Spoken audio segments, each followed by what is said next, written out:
Bom dia, irmãos e irmãs. Que a graça e a paz do nosso Senhor seja sobre nossas vidas, mais uma vez nessa manhã. Somos gratos a Deus pela oportunidade que Ele nos dá de nos reunir no Seu nome. Também cumprimentamos aqueles que nos acompanham pela plataforma de transmissão. Que Deus abençoe cada um dos irmãos. Queridos, eu gostaria de convidá-los nessa manhã a abrirem as suas Bíblias no livro do profeta Jeremias, capítulo de número 18. Vamos ler do verso 1 até o verso de número 6, por agora. Diz assim: Palavra do Senhor que veio a Jeremias dizendo: Dispõe-te e desce à casa do oleiro, e lá ouvirás as minhas palavras. Desci à casa do oleiro, e eis que ele estava entregue à sua obra sobre as rodas. Como o vaso que o oleiro fazia de barro se lhe estragou na mão, tornou a fazer dele outro vaso, segundo bem lhe pareceu. Então veio a mim a palavra do Senhor: Não poderei eu fazer de vós como fez este oleiro, ó casa de Israel, diz o Senhor. Eis que, como o barro na mão do oleiro, assim sois vós na minha mão, ó casa de Israel. Vamos ter uma palavra de oração. Senhor, obrigado por nos congregar na Tua presença. Como acabamos de cantar juntos, não temos palavras que possam descrever a beleza da Tua pessoa, a beleza da Tua obra, Teu grande amor por nós. Portanto, Senhor, nós queremos, a uma só voz, render a Ti louvor e gratidão nessa manhã. Obrigado porque as Tuas misericórdias se renovaram sobre as nossas vidas. Obrigado porque podemos provar o cuidado e a graça do Senhor todos os dias. Que o Senhor possa mais uma vez nessa manhã falar ao nosso coração. Alcança-nos na condição em que estamos, pois cremos que, por mais difícil que ela seja, não há impossíveis para o Senhor. Ó Senhor, que Tua palavra possa encontrar em cada um de nós aqui, nos nossos corações, uma terra revirada, uma terra boa, que espera pela semente, para que ela produza o fruto, para o qual o Senhor assim se empenha. No nome de Jesus nós oramos a Ti, Senhor. Amém. Irmãos, esse é um texto muito conhecido, né, de todos nós. E quando nós lemos essa passagem, nós precisamos considerar todo o contexto que está aqui, em volta dessa passagem. Eu gostaria de falar um pouco sobre esse conceito que está muito claro aqui, de criação, queda e redenção. É óbvio que não vamos fazer isso de maneira, digamos, sistemática, teologicamente falando, porque isso demanda muito tempo. Mas eu gostaria de nos concentrar nessa passagem, nessa manhã, de forma que nós pudéssemos extrair daqui uma consideração para o nosso coração, para o nosso momento, para as nossas vidas nesses dias. Você sabe que Jeremias foi levantado como profeta num tempo muito complicado. O reino do norte já havia sido levado então cativo pela Assíria. Havia então uma promessa de um juízo de Deus para Judá, a parte do sul.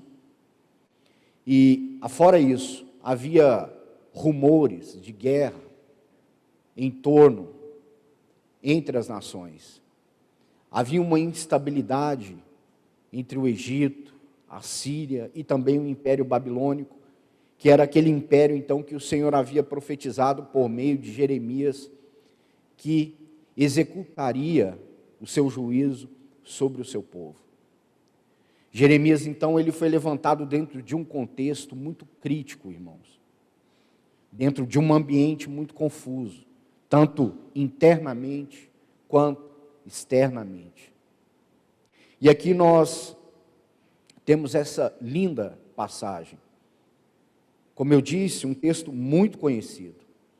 E várias vezes já voltamos a esse texto. E precisamos da ajuda do Espírito Santo para que tenhamos mais revelação, mais luz sobre como Deus, por meio desta visão, por meio deste chamado, fala ao coração de Jeremias, fala ao profeta e também fala a cada um de nós. O texto então começa dizendo que a palavra do Senhor veio a Jeremias. Às vezes nós lemos um texto como esse e não paramos para considerar. E esse é um dado importante para começarmos a ler essa passagem. A palavra do Senhor veio. Por mais que o contexto era de instabilidade, a palavra do Senhor veio. Por mais que as coisas que estavam à volta de Jeremias eram extremamente complexas, do ponto de vista espiritual, do ponto de vista natural, a Escritura diz que a palavra do Senhor veio. Porque Deus não cerra os seus lábios. A sua palavra continua vindo.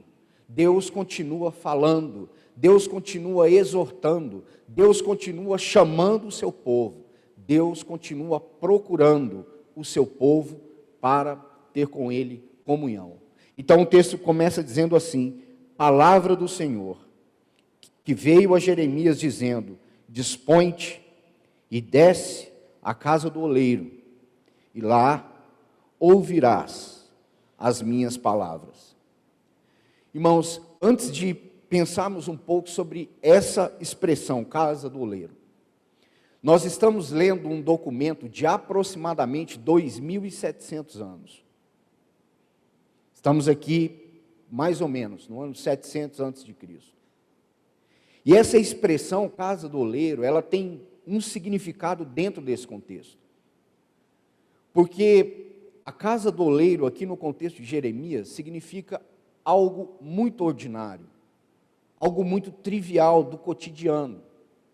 De forma que se você visitasse um vilarejo naquela época, qualquer vilarejo, e você perguntasse a qualquer pessoa onde é a casa do oleiro, muito provavelmente, a grande maioria das pessoas saberiam aonde ficava a casa do oleiro.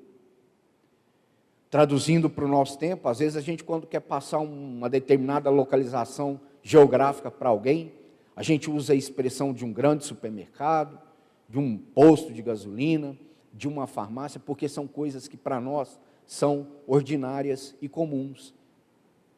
Então, nesse tempo, a casa do oleiro era algo muito comum, muito comum. Qualquer pessoa em qualquer vilarejo te daria o endereço aonde ficava então a casa do oleiro. E Jeremias então é chamado para descer à casa do oleiro. Quando você lê Isaías, capítulo 6, você vai ver que Isaías tem uma visão do trono de Deus. E aquela é uma visão singular, muito especial.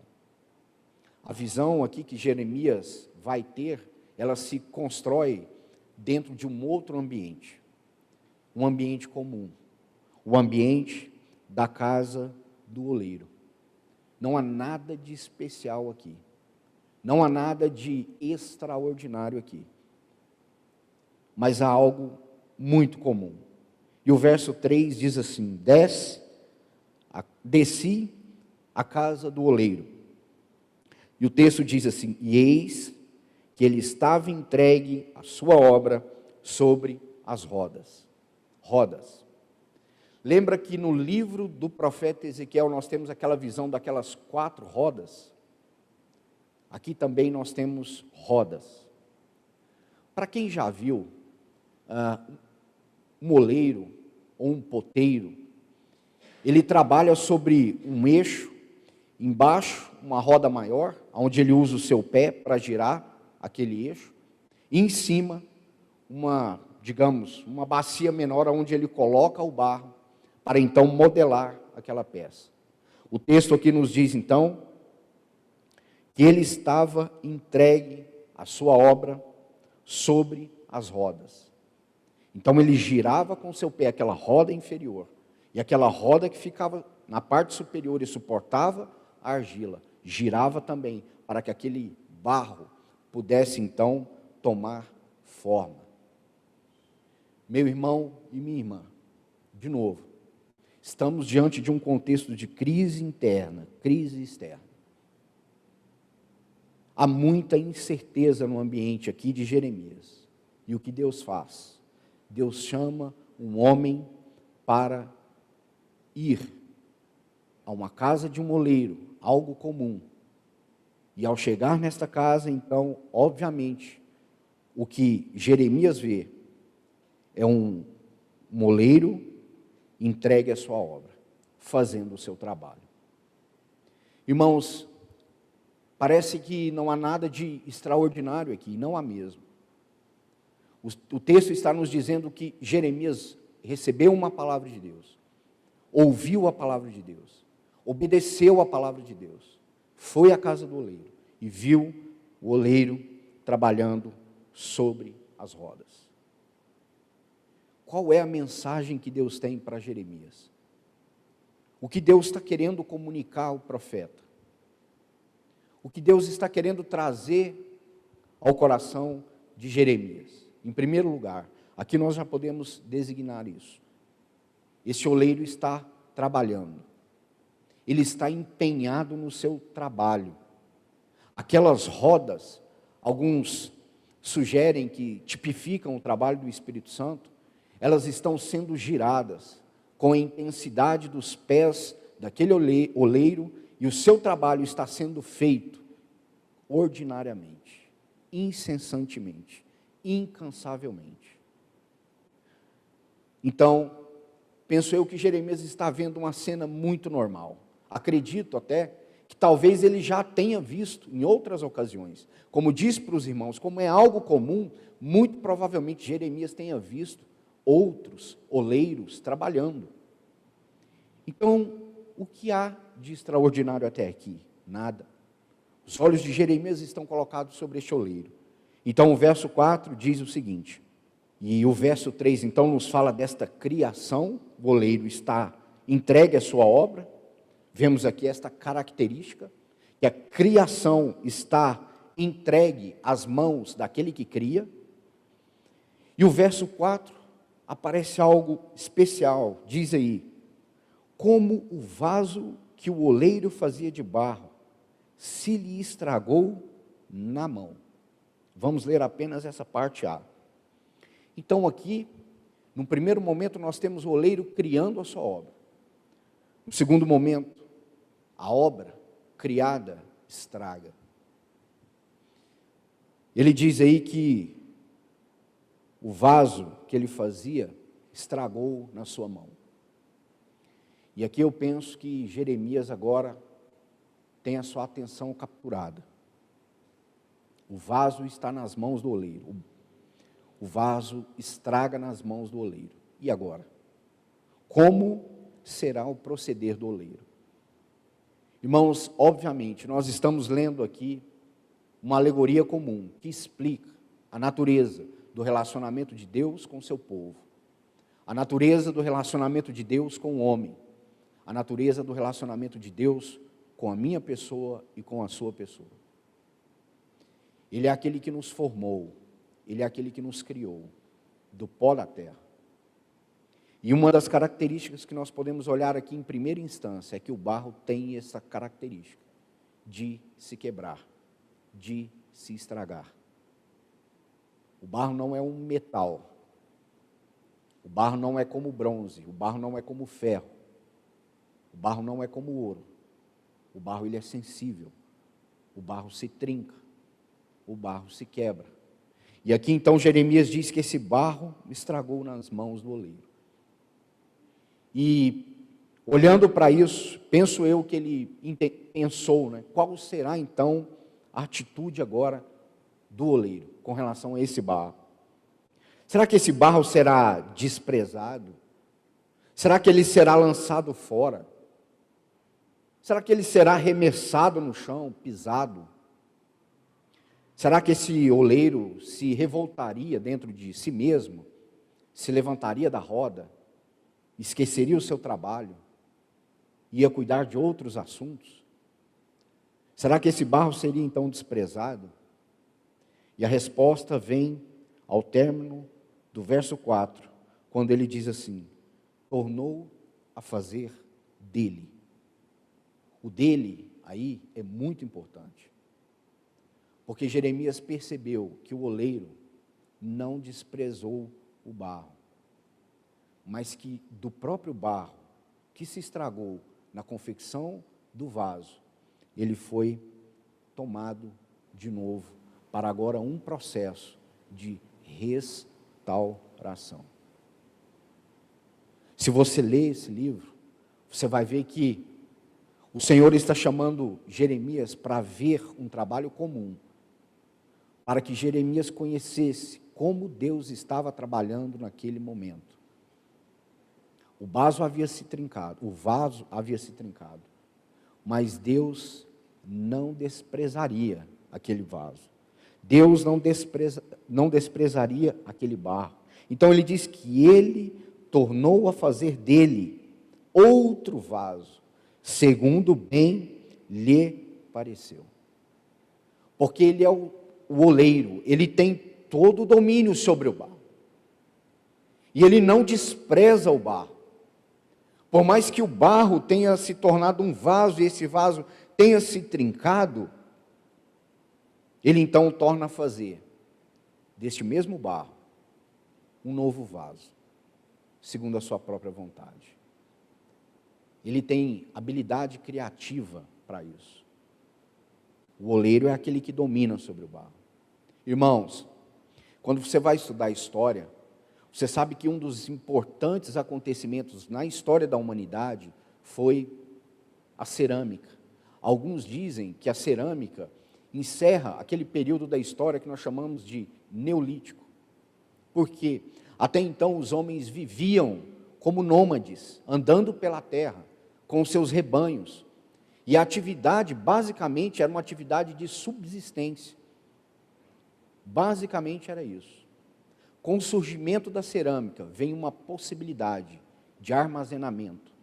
O homem poderia então armazenar a água, o azeite, a semente, tudo aquilo que não era possível mais guardar, agora era guardado naquelas cerâmicas. E também um outro detalhe, aquilo que era guardado era também para ser compartilhado. Mas, de novo, nós estamos lendo um documento de 2.700 anos atrás. Outra característica que se fazia naquela época era que um vaso, a cerâmica, ela não apenas era desenhada com o propósito de atingir um objetivo, mas ela era feita de maneira singular, bela, de forma que você não encontraria um outro vaso como aquele vaso. Porque aquele oleiro, ele colocava naquele vaso as suas características. Ele fazia aquele vaso de maneira singular. Porque embora ele atendia uma necessidade, ele também não estava desvinculado de beleza. Você via que aquele vaso, que aquela cerâmica, era bela, era atraente aos olhos. E o que o Senhor estava então mostrando para Jeremias?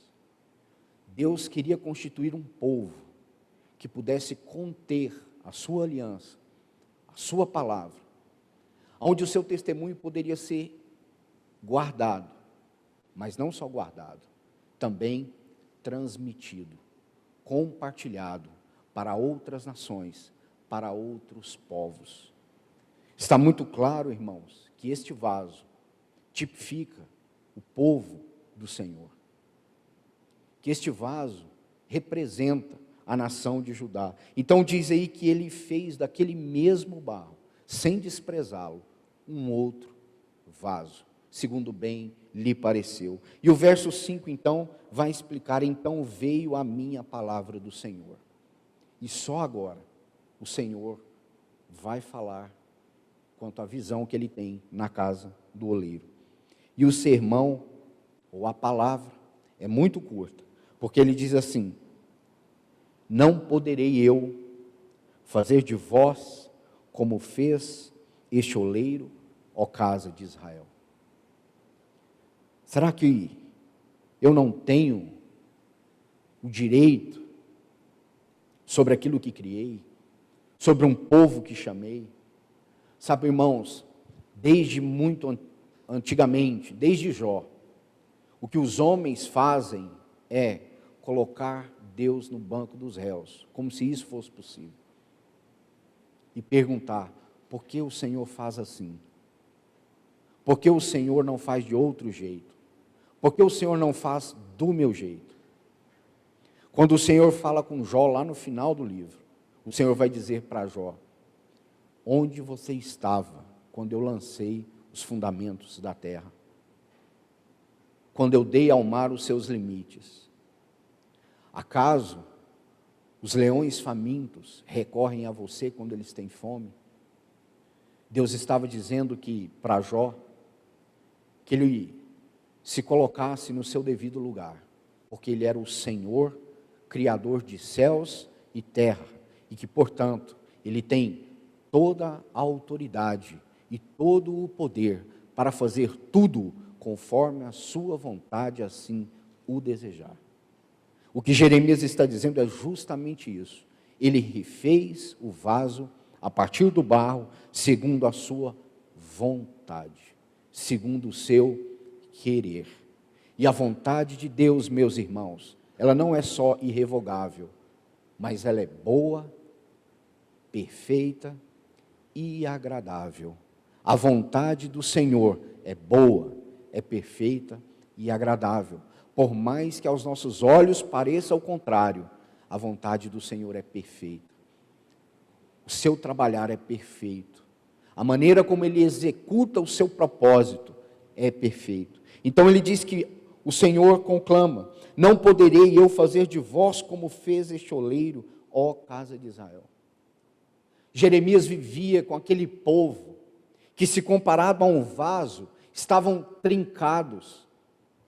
Eles não podiam mais conter o depósito. Eles estavam inabilitados para o propósito para o qual eles foram criados. Pecado, corrupção, idolatria, prostituição. Aquele vaso que o Senhor havia criado com a sua mão poderosa, estava então rachado. Mas o Senhor está dizendo, assim como aquele oleiro refez o vaso, eu também posso, do mesmo barro, fazer um novo vaso. Um vaso novo. E aí ele diz: eis que como barro na mão do oleiro, como barro na mão do oleiro. Nós precisamos olhar para essa expressão e ver essa relação. A relação do barro com o oleiro.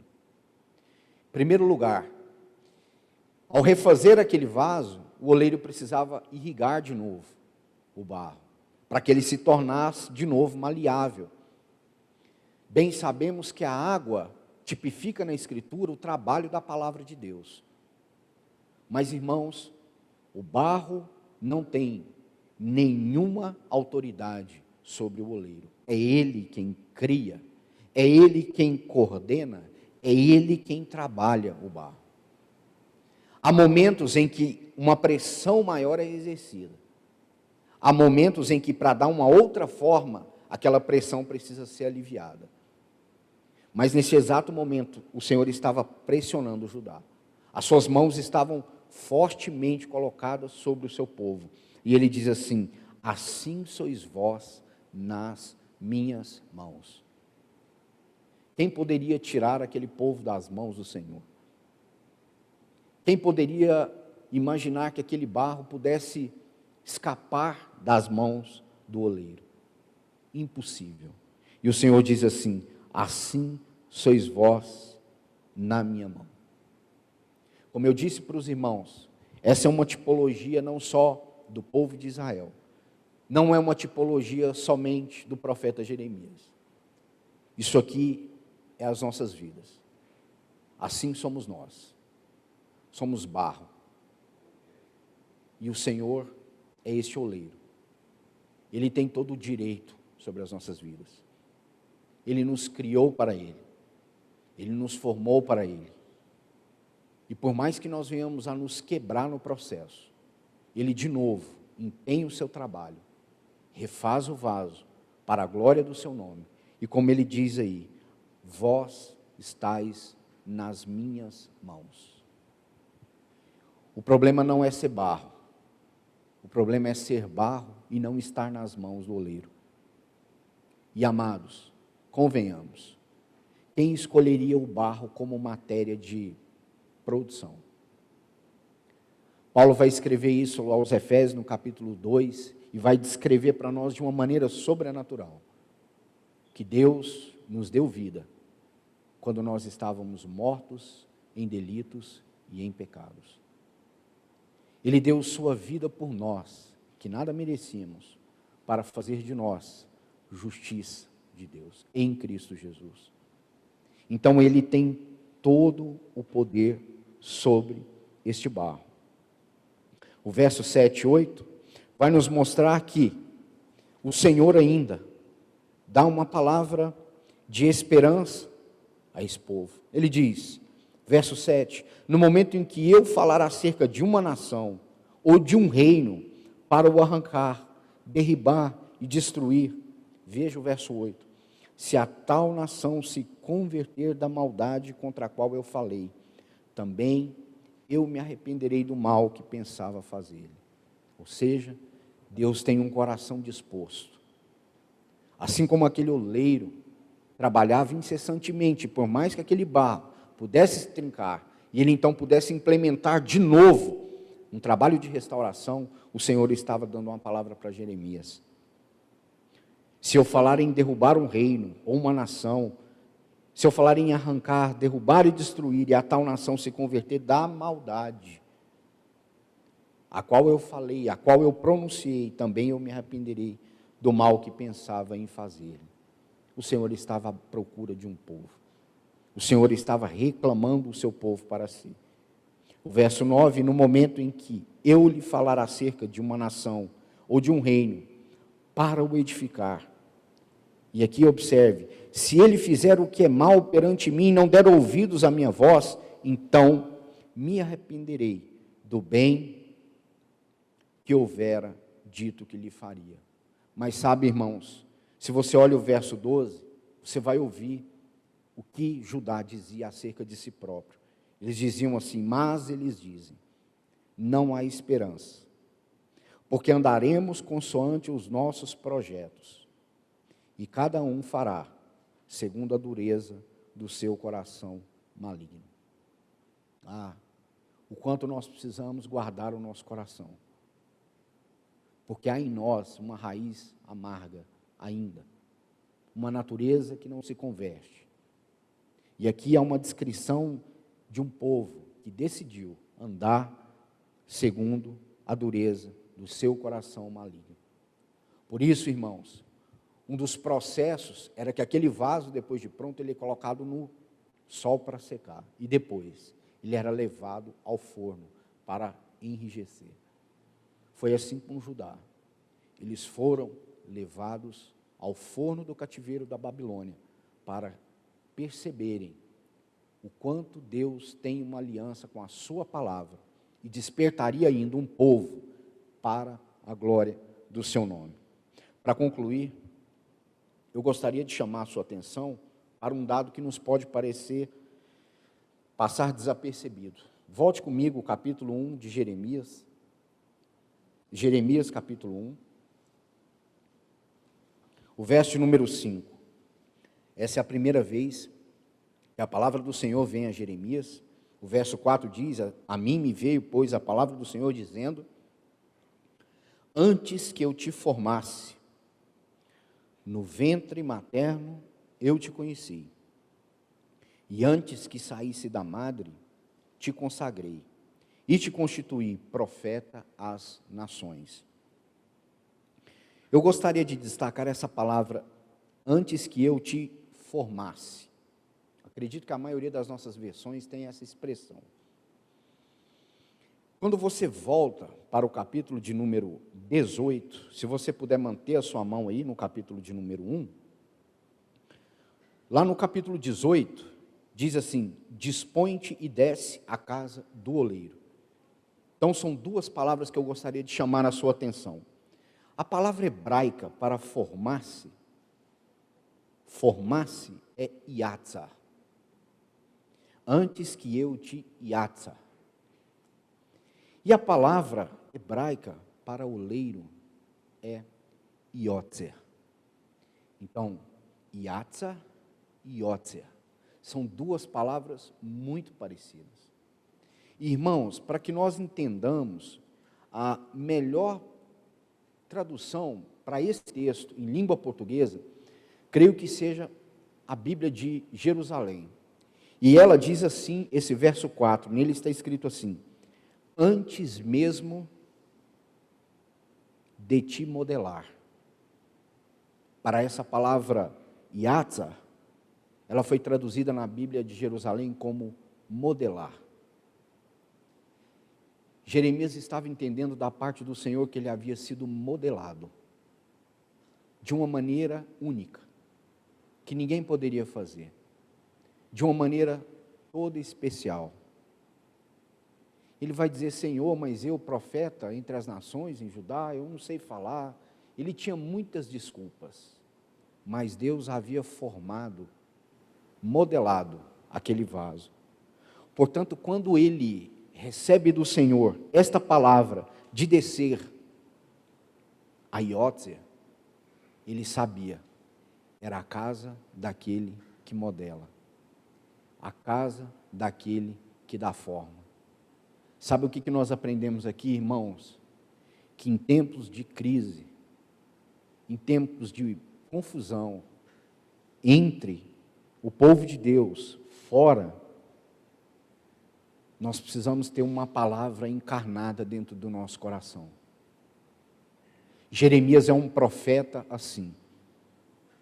É um profeta do ordinário, não do extraordinário. Portanto, quando ele recebeu essa palavra, desce à casa do Yotzer, do oleiro, ele sabia muito bem quem era aquele que dava forma, quem era aquele que modelava, quem era aquele que era Senhor sobre tudo e sobre todos. Sabe, irmãos, às vezes nós estamos esperando o extraordinário. Nós queremos que um anjo desça diante de nós, apareça na nossa frente. E talvez não temos percebido o Senhor naquilo que é o cotidiano, naquilo que é o simples, naquilo que o Senhor deseja falar no nosso coração, nas coisas mais básicas da nossa vida. Um irmão diz que os melhores sermões que ele ouviu foram aqueles sobre uma pia de louça para se lavar. Porque Deus quer falar conosco nessas coisas ordinárias da vida. Às vezes nós desprezamos o trabalho, os relacionamentos e queremos aquilo que é o extraordinário. Mas Deus deseja falar conosco aí, nessa condição. Por isso, quando o salmista diz, para concluirmos e celebrarmos esse pão e essa mesa hoje, quando ele usa aquela expressão e diz: o Senhor é meu pastor e nada me faltará. E a expressão nada é nada mesmo. Não nos faltará as lutas, não nos faltará o luto, não nos faltará um filho ingrato que sai de casa, não nos faltará aqueles que nos traem, não nos faltará a dúvida, o medo, a angústia, mas o salmista vai dizer também que não nos faltará para cada uma dessas ocasiões pastor. Ainda que eu ande pelo vale da sombra da morte, tu estarás comigo. O que Jeremias estava aprendendo era isso. Por mais que a vontade de Deus significava um tratamento duro para com Judá, o Senhor estaria com o seu povo. O Senhor não voltaria atrás na sua palavra. Ele tinha uma aliança com aquele povo e ele cumpriria essa aliança como bem ele fez. Meu irmão, que o Senhor nesse tempo possa encontrar nos nossos corações, na minha e na sua vida, não um metal duro que não absorva o trabalho do Senhor, mas que Ele encontre em nós apenas um barro, que esteja disposto a ser modelado para cumprir a sua vontade nos dias que nós estamos vivendo. Jeremias entendeu isso. Apesar da sua fraqueza, apesar da sua própria condição, ele entendeu que ele havia sido moldado por Deus. E por assim dizer, ele estava nas mãos do Senhor. E assim eu creio, meus irmãos, que cada um de nós, como aquele oleiro fazia o seu trabalho e implementava em cada peça uma característica única e singular, Deus assim formou cada um de nós, nos modelou, como foi feito com o profeta. Antes que nós nascêssemos, antes que nós saíssemos à madre, o Senhor nos conhecia. A substância informe Ele já chamava pelo nome, para um fim e um propósito, claro e estabelecido, antes mesmo da fundação do mundo. Que nós possamos nos render de todo o nosso coração, reconhecendo que somos apenas barro, e que o Senhor tem todo o direito sobre as nossas vidas. Que ao partir desse pão nessa manhã também nós venhamos nos lembrar do quanto o Senhor deseja essa comunhão conosco.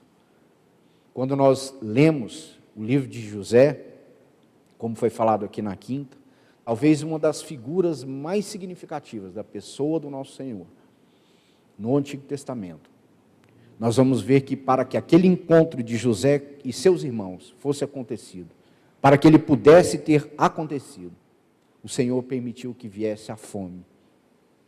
E a fome foi para gerar o encontro. Irmãos, que haja fome no nosso coração nesses dias. Porque esta fome é o que promove o encontro. O Senhor nessa manhã quer ter um encontro comigo e com você nesta mesa. Mas para isso é necessário que nós tenhamos fome da presença do Senhor, desejo da presença do Senhor, anelo pelo Senhor. E nós venhamos a participar desta mesa de comunhão, não de qualquer maneira, não sem discernir o corpo, mas com os nossos corações famintos pela presença do Senhor. Que Ele, na sua infinita graça e bondade, abençoe cada um de nós. Que nós possamos olhar para esse texto e vermos a nossa história, a nossa vida, o nosso coração. E que o Senhor, irmãos, tenha toda a glória com aquilo que Ele deseja fazer em nós, para abençoar, para compartilhar, para que o Seu nome seja exaltado, glorificado e anunciado a todos aqueles que nos cercam. Vamos orar mais uma vez. Senhor, nessa manhã nós queremos bendizer o Teu nome. Queremos Te agradecer, porque o Senhor preserva esse texto tão antigo para nos mostrar que o Senhor continua trabalhando conosco. Que o Senhor não desistirá de alcançar o fim a qual o Senhor se propôs. Senhor, nessa manhã que o nosso coração possa anelar por Ti. Queremos partir esse pão na expectativa de uma comunhão com o Senhor, de ver o Senhor, de estar com o Senhor. Pai, no nome de Jesus, que cada um de nós aqui nessa manhã possa tocar a realidade desses elementos.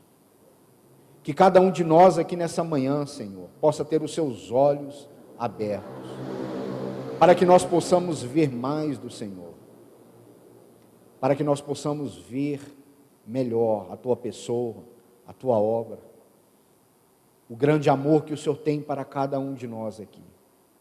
Senhor, nós queremos render as nossas vidas a Ti. Senhor, nessa manhã cada um aqui tem a sua particularidade, tem a sua dificuldade, os seus desafios. Pai, mas nós queremos crer na Tua palavra, que diz que nós somos barro, mas nós estamos nas Tuas mãos. E aqui descansa as nossas almas, pois cremos que essas mãos furadas não nos soltarão. Como o Senhor diz, ninguém pode arrebatar da tua mão aquilo que o Pai lhe deu. Senhor, eis aí as nossas vidas, estamos diante do Senhor. Obrigado por cada irmão, cada irmã que o Senhor traz aqui nessa manhã. Cada um deles tem sido guardado, tem sido cuidado, cada um deles tem sido, Senhor, conduzido por esta mão.